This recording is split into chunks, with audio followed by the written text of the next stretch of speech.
ನೀನು ಮಹಾಬುದ್ಧಿವಂತ. ಗುರುಸ್ವಾಮಿ ಇವರು ಬಲರಾಮನ ಪಾತ್ರ ಮಾಡಿದರೆ ಬೆಂಗಳೂರು ಆಹಾರವನ್ನು ಬಹಮಾನ್ ಪ್ರಕಾರ ಮಾಡಿರ್ತಾರೆ.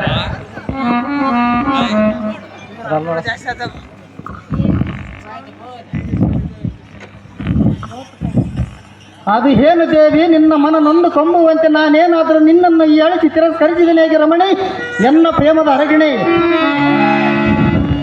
ಕಾಂತ ಕಾಂತೆ, ಹಾಗೇನು ಇಲ್ಲ ಪ್ರಿಯ. ಪ್ರಿಯ, ನಿನ್ನ ಮಾತು ಕೇಳಿ ನನಗೆ ಬಹಳ ಸಂತೋಷವಾಯಿತು. ನನಗೂ ಸಹ ಅದೇ ರೀತಿ ಆಗಿರುವುದು ಸುಂದರಿ. ಕಾಂತ, ಕಾಂತೆ, ನನ್ನ ಮಗಳ ಎಂಥ ಮನೆಗೆ ಸೇರಿವಳೆಂದು ನಾನು ಮನದಲ್ಲೇ ನೊಂದುಕೊಂಡೆ. ಹೌದೇನು ಸುಂದರಿ? ಈಗ ನನ್ನ ಮಾತು ಕೇಳಿ ನನಗೆ ಬಹಳ ಸಂತೋಷವಾಯಿತು. ನನಗೂ ಸಹ ಅದೇ ರೀತಿ ಆಗಿರುವುದು ಸುಂದರಿ. ಪ್ರಿಯ, ಮತ್ತೆ ಚೇತನ, ಲಕ್ಷ್ಮಣಗೆ ನಮ್ಮ ಮಗಳನ್ನು ಕೊಟ್ಟು ಲಗ್ನವನ್ನು ಮಾಡಕಂತ ನೀನು ಮಹಾಬುದ್ಧಿವಂತ.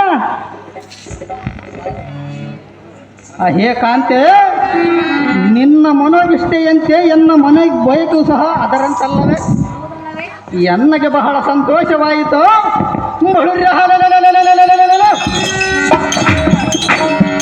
ರೇಖೆಯನ್ನು ಅಭಿಮಾನಿಯ ಕೊಡದ ಲಕ್ಷಣನಿಗೆ ಕೊಟ್ಟರೆ ನಿನ್ನ ಮನ ಎಲ್ಲಿ ನೊಂದುಕೊಳ್ಳುವುದು ಎನ್ನುವುದು ನನಗೆ ಬಹಳ ಸಂಕೋಚವಾಯಿತು ರಮಣಿ, ಎನ್ನ ಪ್ರೇಮದ ಅರಗಿಣಿ. ಪ್ರಿಯ, ಪ್ರಿಯ,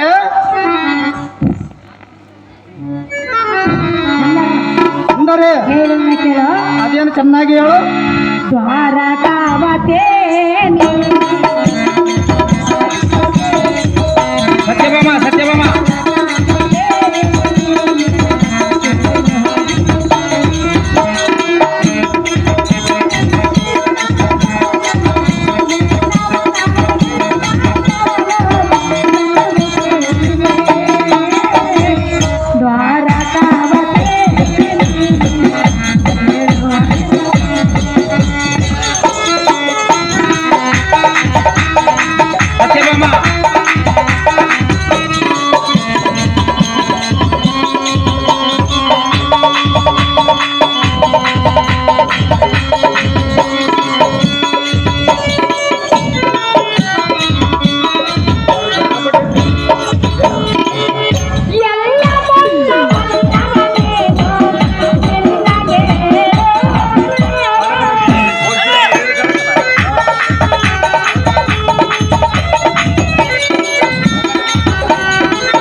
ಸತ್ಯಭಾಮ ಸುಭದ್ರ. ಪ್ರಿಯ, ಪ್ರಿಯ, ನಮ್ಮಿಬ್ಬರ ಮನೋಬಯಕೆಯು ಒಂದಾಗೇ ಇರುವುದು. ಆದರೆ ಸುಂದರಿ, ನಿಮ್ಮ ತಂಗಿಯಾದ ಸುಭದ್ರಿಗೆ ಏನೆಂದು ಹೇಳಿದೆ? ನಾನು ನೋಡಿಕೊಳ್ಳುವೆನು ಸುಂದರಿ. ಕಾಂತ, ಕಾಂತೆ, ಕೃಷ್ಣನಿಗೆ ಏನೆಂದು ಹೇಳಿದೆ? ಮುಂದೆ ನಾನು ನೋಡಿಕೊಳ್ಳುವೆನು ಕಾಂತೆ. ಪ್ರಿಯ, ಪ್ರಿಯ, ನೋಡಿಕೊಳ್ಳುವೆಯಾ? ಸಹಜವಾಗಿ ಸುಂದರಿ. ನಾನು ಸುಮ್ಮನೆ ಹಾಗೆ ಇರಲೇ? ನೀನು ಅರಮಂದಿರದಲ್ಲಿ ಸುಮ್ಮನೆ ಸುಂದರಿ. ಹಾಗೆ ಆಗಲಿ ಪ್ರಿಯ. ಹೇ ದೇವಿ, ಅವರ ಚಿಂತೆಗಳನ್ನು ನೀ ಬಿಡು. ನೀನು ಮಾತ್ರ ಏನು ಅರಿಯದವಳಂತೆ ಸುಮ್ಮನಿದ್ದರೆ ಎನ್ನಗಷ್ಟೇ ಸಾಕು.